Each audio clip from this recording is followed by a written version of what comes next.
Torget, och sen har vi också Frida Edman som är från Bokmässan.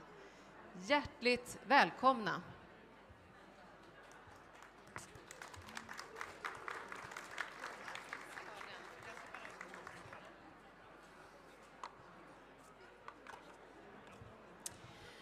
Welcome, my name is Frida Edman and I'm the director of Göteborg Book Fair. I would like to start this session by addressing two persons who are unable to be here today.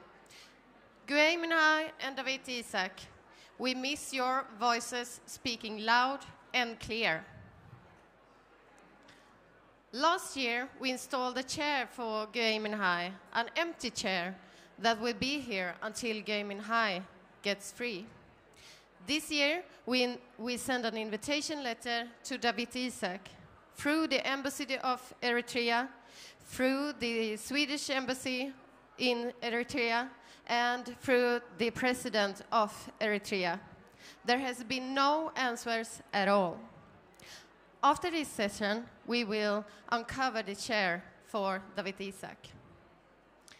Now, to get to know Dawit, Karin Olsson, culture editor-in-chief at Expressen, will talk with people knowing Dawit and knowing the situation in Eritrea.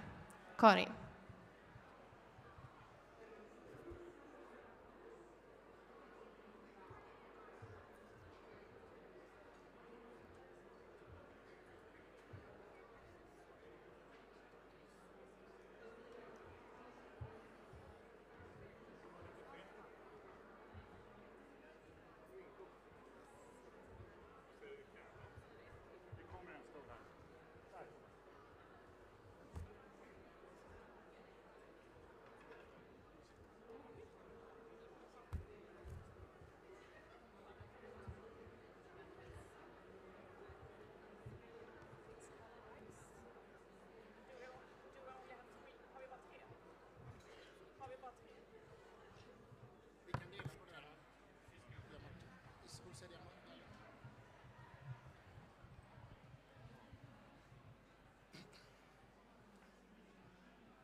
So thank you so much for that introduction, Frida. I also like to thank the host of this seminar for the honor and the responsibility to lead this distinguished panel. But first and foremost, a warm welcome to all of you in the panel and in the audience, of course. And I'd like to do a bit more thorough introduction of all you in the panel. So, Esayas Isaak, you're sitting there. You're the brother of Dawit Isaak, and you have been very public in your struggle to keep his case on top of the political and the media agenda. So welcome. Thanks. Aron Berhane, next to me, Dawit Isaak's former manager as the editor-in-chief of Setit, Eritrea's first free newspaper. And you managed to escape Eritrea in time and now lives in Canada. Welcome. And Yirgalem in the middle.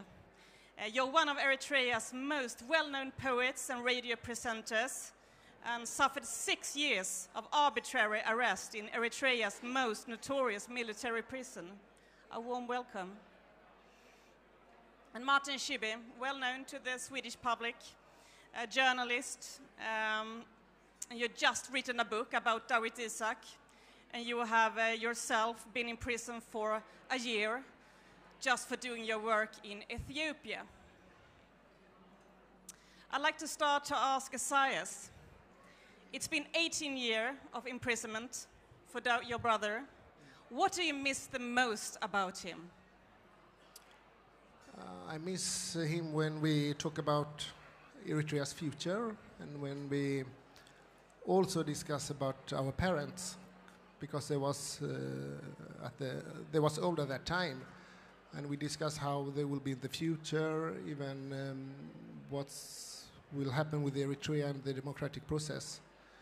And yeah, we had a good discussion, and I miss that still.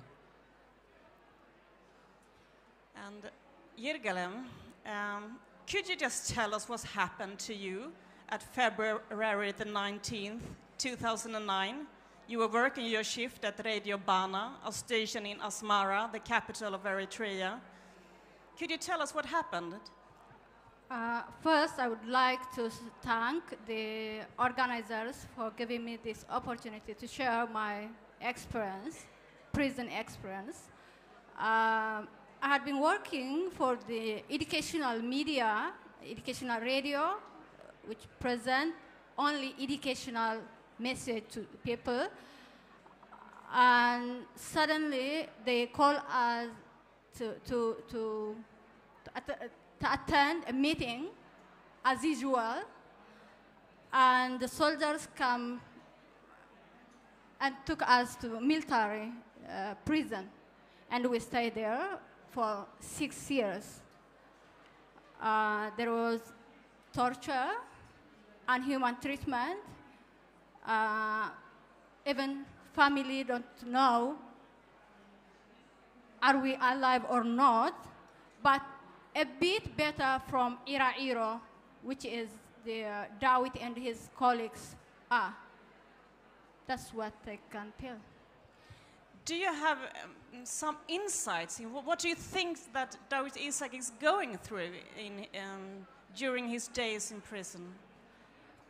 It's difficult to have this picture because I can't imagine or recall what I passed through myself.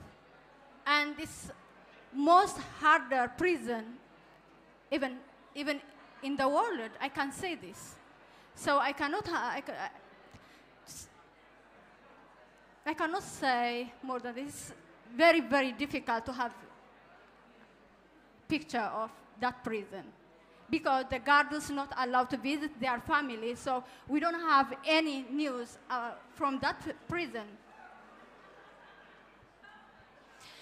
Aron, you worked with Dawit at Setit. You were friends, you worked closely. Could you describe a little bit the daily life at Setit? You became quickly so successful. Yeah, you know, once we start a newspaper, it was not easy. It was tough. So that's why we had to look for very talented writers who can help us grow our business further. So that's one of the reasons we hired Dawit and other colleagues to work with us. So once Dawit joined us, then you know, the movement, the activity of our newspaper grew really faster. So it was very smooth at the beginning. We go in the morning, then we discuss what issue we should cover, because our newspaper used to be published twice a week, every Tuesdays and Fridays. Then, okay, so what are the main issues we are going to cover in this week? Then we discuss, then we assign reporters, then we just go, then we come back. Whatever challenge we have, we discuss in the evening. Most of the time, informal. But in the formal one, we meet just maybe once in 2 weeks. But daily, there is always a discussion about it. And it is fun to work with Dawit. He is an amazing person, very friendly. He greets us whenever he comes to office, to anyone. And he greets us when he leaves the office. He's a very, very great person in every way. You know, he focuses on cooperation rather than competition. So his personality always, you know, attracts me. Because of that, you always dream to have people like Dawit on your surrounding. And he's a very intelligent person in every angle. So I always dream to have people like him. So we were really lucky to have him right away, and he was so also very happy to join us, and it was fun at the beginning until that horrible day came. And there was a demand for journalism in the country at the time, wasn't it? Yes, there was lots of challenges at the beginning. It was not a smooth journey all the way. But despite that, there was a great dedication from every journalist. And they really want to help the people. They really want to become the voice of the people. And Dawit usually used to pick issues that really can push the government further. So some of the stories or articles we used to publish, issues about land. The people who live in the remote area, who don't have clean water. The schools which were built in the remote area, but they don't have teachers. So we used to cover those issues. And Dawit used to enjoy writing stories like this. So in every angle, all those journalists that they are in jail. So they were doing a wonderful job. And all the challenges we had at the beginning, we were able to manage it as a result of the contribution of all those journalists. Martin, reading your new book, for the first time I felt like I actually knew a little bit about the person Dawit Isaak. What kind of person did you discover during your thorough work, interviewing people, going through different sources? I mean, one of the people I met during the work with my book that made the biggest impression, it was a prisoner who spent time in the same cell as Dawit Isaak. He had spent 13 years in Eritrean jail. And he described Dawit as spending his time translating books from Tigrinya to Swedish and Swedish to Tigrinya. And how Dawit was, keeping his intellectual capacity, though he was in captivity. And that is a really sign of strength, that you find some meaning in that suffering and try to do the best of your situation that you're in. He was also, from this prisoner, described as handling the small shop in the cell, because he was a diplomat, and he went along well with people, both the fellow prisoners and the prison guards. So he could be kind of a mediator or a diplomat, where when you needed something from the outside, he would be the go-to person. And that, those small pieces in a puzzle of a human gave me an impression of someone who is in peace with himself in a way. And I tend to think that it's not really us, fighting for his freedom, but he's there fighting for our freedom. Our right to know what is happening in Eritrea. And that's one piece. Another thing that struck me trying to talk to people, his relatives, his friends and colleagues, is his love for Eritrea. His love for the country. It was a profound love. And he really believed in the country and the process. After the private press was closed down and many people choose to escape or leave the country, Dawit was very confident that, no, things will work out all right. I might go to jail for some time, but I will be released. We are on the right track. So, he had a faith in the process. And sometimes, in hindsight, he could be portrayed as, an oppositional figure or something. That's not the impression I get at all. Rather a professional journalist giving voices to all sides, giving voices to the opposition, but also, really banging the door and trying to give also the government's perspective and thoughts. And his last interviews before he's being arrested, he's frustrated that there is an imbalance in the newspaper because the government refuses to give any interviews. So you don't know how they think or what they plan for. So, a professional colleague with a deep love for his country, I'd say, is the person that I got to know, though I never met him. Esayas, we hear here Dawit being described as a person who loves his country, not oppositional, wanting the best for the country.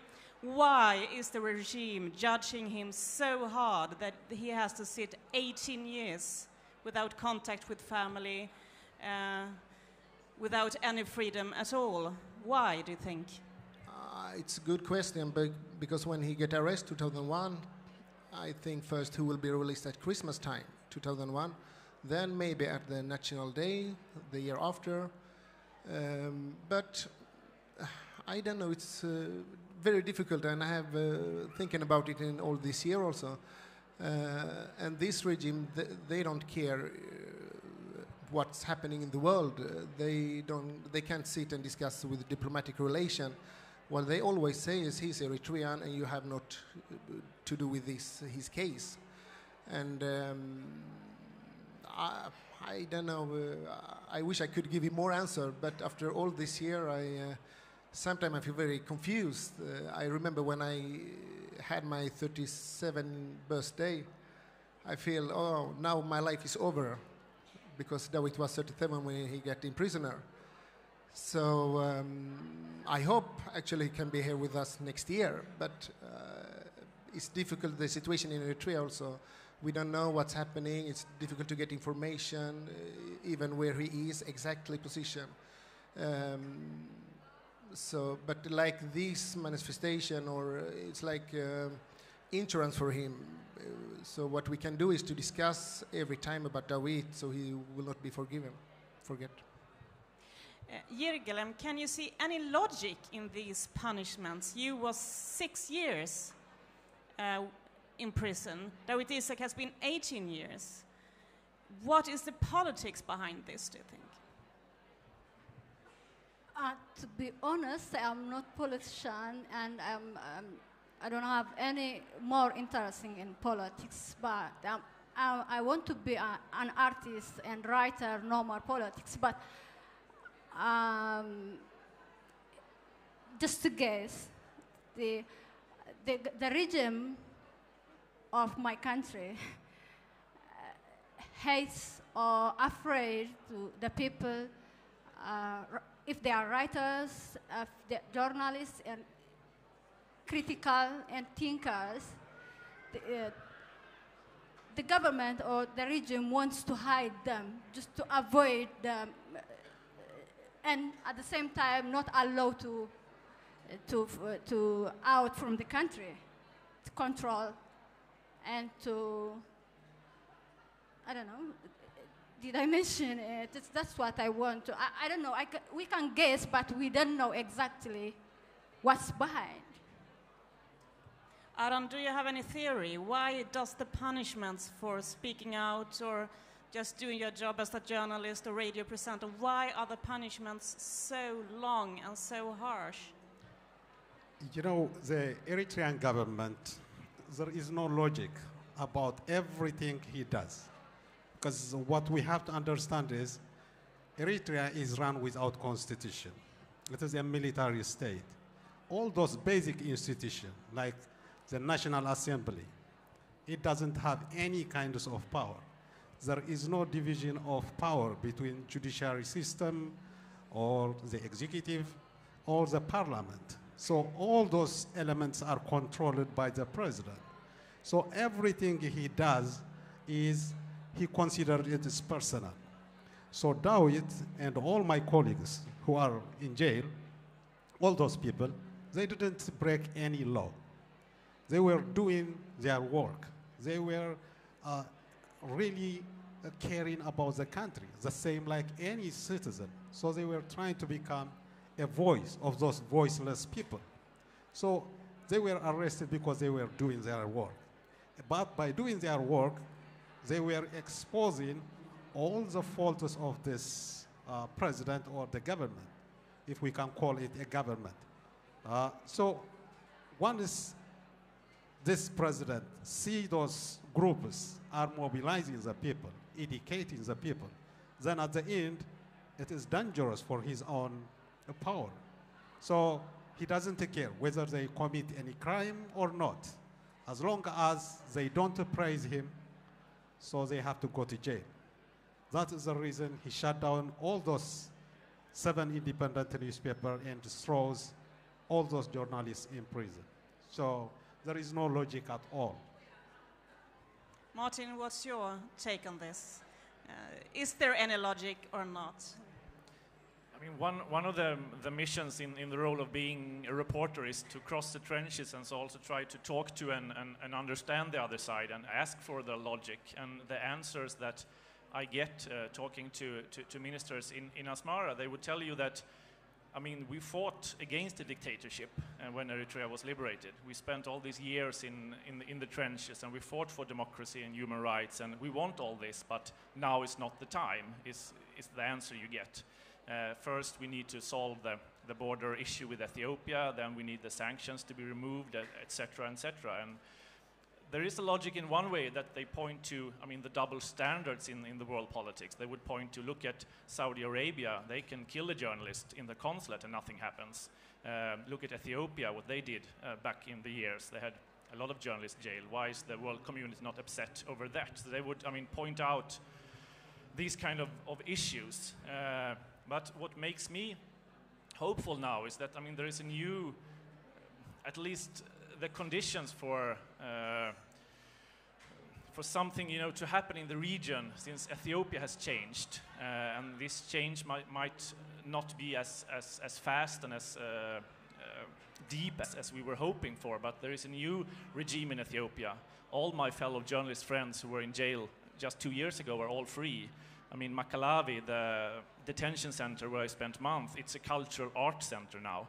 And, I mean, it shows that, and that, I mean, was like a dream a couple of years ago. Things can go quick. And it's not like this process is without challenges.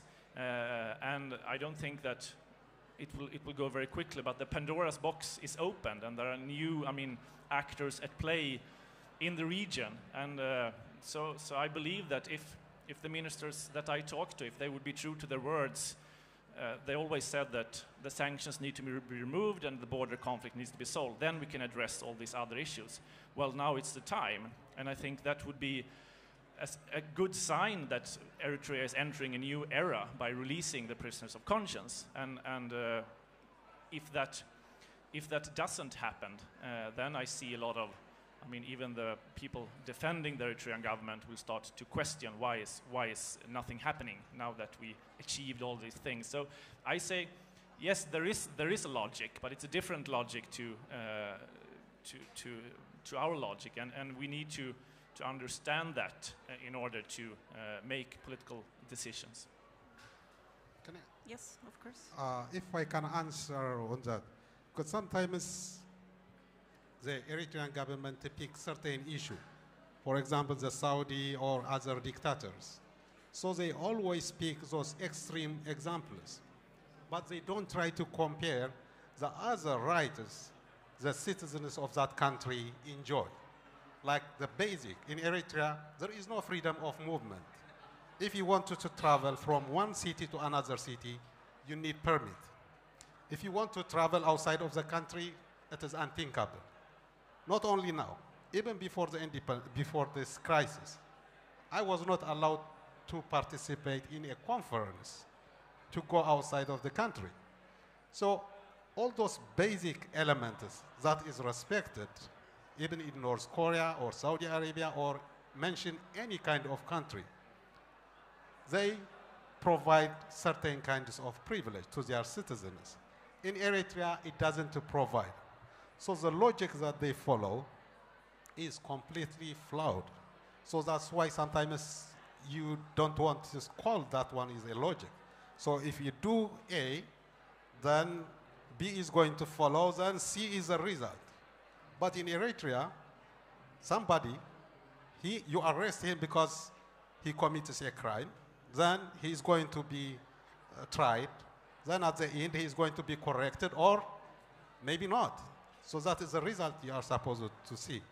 But in Eritrea, you arrest Yirgalem, she didn't commit any crime, or you arrest Dawit, he didn't commit any crime.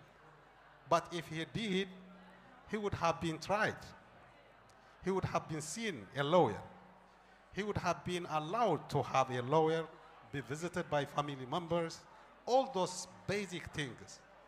In Eritrea, it doesn't exist. And on the other hand, if somebody commits a crime, also, they release him because his issue is not politics. You know, he stole 100,000 from a bank, so let's arrest him for a year, then they just release him. But if you speak about politics, if you become a little bit critical, then you end up in jail. So that's why it is very hard to describe the Eritrean government situation. It follows a logical step. It doesn't at all, I think. Esayas? One thing we should not forget is the slogan for the regime is, you have no right to ask, which means if you go to ask after your kids in prisoner, the guard and the government say, shut up, you have no right to ask. If you come the second time, they arrest you, they put you in prisoner. So this is at that level, and I think it's important for people to understand this is not a state who are safe, or you can go to the lawyer to make this and that. It's no constitution. It's a one-man show for over 30 years. Yirgalem, I'd like to ask you, how has life been since you came out of prison? How are you living now? How are the support you get? I'm the lucky person. I'm the luckiest, in fact. Compared to my fellow Eritrean prisoners, as the nightmarish movement that I pass through is infinite, man. It's small compared to their, we don't know their whereabouts. So I'm okay now. I'm doing good. And I'm near to publish my book. In fact, in this country, next week. So I'm doing good. Was it the question? Yeah. Esayas, do you think that Swedish diplomats and politicians has done everything they can in order to free your brother? I hope they have done everything they can, but I always say that they should make a different strategy. I say that after maybe 10 years, they should close the embassy in Stockholm, because they are not embassy, they spy to the Eritrean citizen here, but when they say this, okay, if we close the embassy, we don't have any relation. And the problem is, the relation is when Eritrea needs relation to Sweden. But I can't say they have done everything yet. Aron, you have in interviews been critical as well. Why? Because I'm not able to see the efforts of the Swedish government yet. Yes, they have tried so many times. They have been following this silent diplomacy, or probably they were trying to convince the Eritrean government for years. 18 years has passed.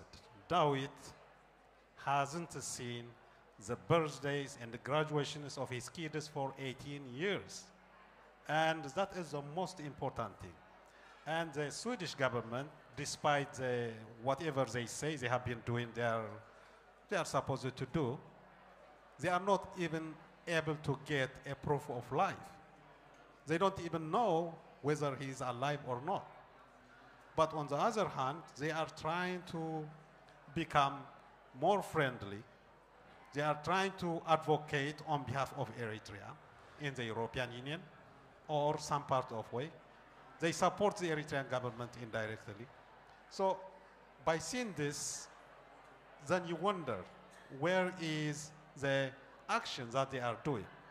So I don't believe they have done what they are supposed to do. Otherwise, we would have seen Dawit sitting among us here and describing his own experience. But unfortunately, we are not able to see that yet. Martin, you have lately tried to nuance the criticism against silent diplomacy. Why have you done that? I mean, I think we need silent diplomacy is like a word, and but it's not a method. It means that you are doing things, but you're not telling media what you are doing, and what is behind the silent diplomacy we haven't had any information about. And I'm happy that, I mean, the foreign The kabinettssekreterare Annika Söder, in an interview in my book, she describes this new Swedish strategy, and she says that from 2014 Sweden has tried to build a relationship with Eritrea that is about more topics than just Dawit Isaak. This is what they say, and that to create a more respectful relation with the country would create better conditions for Dawit Isaak's release, and that they are trying this strategy now. From their perspective, they look at the years earlier as more of hard words and more of trying a different approach. And in a way, I think it's good because it kind of demystifies the Swedish position towards Eritrea. It allows, now we know how they think and how they act. And that is, I mean, the role of journalism to bring that out. And then it's the role of activists and politicians to use that information and to have new demands or new ideas or think, no, that is wrong or that is right. I think that everyone was kind of peace-shocked in a way when everything happened in Ethiopia. No one was really prepared for that quick development, and everyone was kind of trying to understand and navigate, is this a new situation, and what does this new process in Ethiopia mean for Eritrea? And until the elections in Ethiopia in May 2020, I don't think really we have the answer to that question yet either. And I think that the process in Ethiopia in a way will be decisive if Sweden chooses another stand or have another policy. But I also think that, I mean, for a long time the discussion in Sweden has been like, should the foreign minister do this or should the foreign minister do that? I mean, I think this is a way too important question just to be handled by our politicians. I think we should ask all ourselves, I mean, what can we do? What can I do? We can all write letters to Dawit Isaak. He might not be able to read them, but someone will have to censor them. That is an important sign of solidarity and a sign to his family that you are growing up without your brother, but you shouldn't have to live here without a sense that there is humanity in this world and that people are, concerned. So there are all sorts of things we can do depending on where we are. I mean, as a journalist, I think more journalists should cover the region better. There is so much happening now with Saudi Arabia also involved and Eritrea playing a role, letting its harbors. I mean, you have Saudi warships in Asab and etc. There are a lot of stories we are not being told about regional development that I think we need to endure. And I mean, yeah, depending what you are and who you work with, there is so much that we all can do, not just wait for politicians to solve this. So it's been 18 years of imprisonment and violations of Dawit Isaak's human rights, and we will now have an empty chair here at the book fair and a permanent invitation to him. Do you think that he will ever be able to sit in this chair and speak for himself at the Gothenburg Book Fair, Aron? Before I come to that, if I can answer... Just short. Okay. I know we don't have time. Because sometimes it is good to see on the other angle. So that diplomacy we said, even journalists, if they go to Eritrea to cover the story, the people, they don't feel comfortable to express their idea because there is a fear. That fear is still on their head. So there is no way that they can feel free to express themselves. So it's good to understand that challenge. To answer your question, I am a very optimistic person. So I hope to see Dawit one day sitting on that chair. And especially if the Swedish government starts to act and change the course of their diplomacy, I'm sure we may see him this year, maybe next year. So I'm really optimistic about that. Yirgalem, what do you think? Before I answer your question, can I add a small sentence to what Aron said?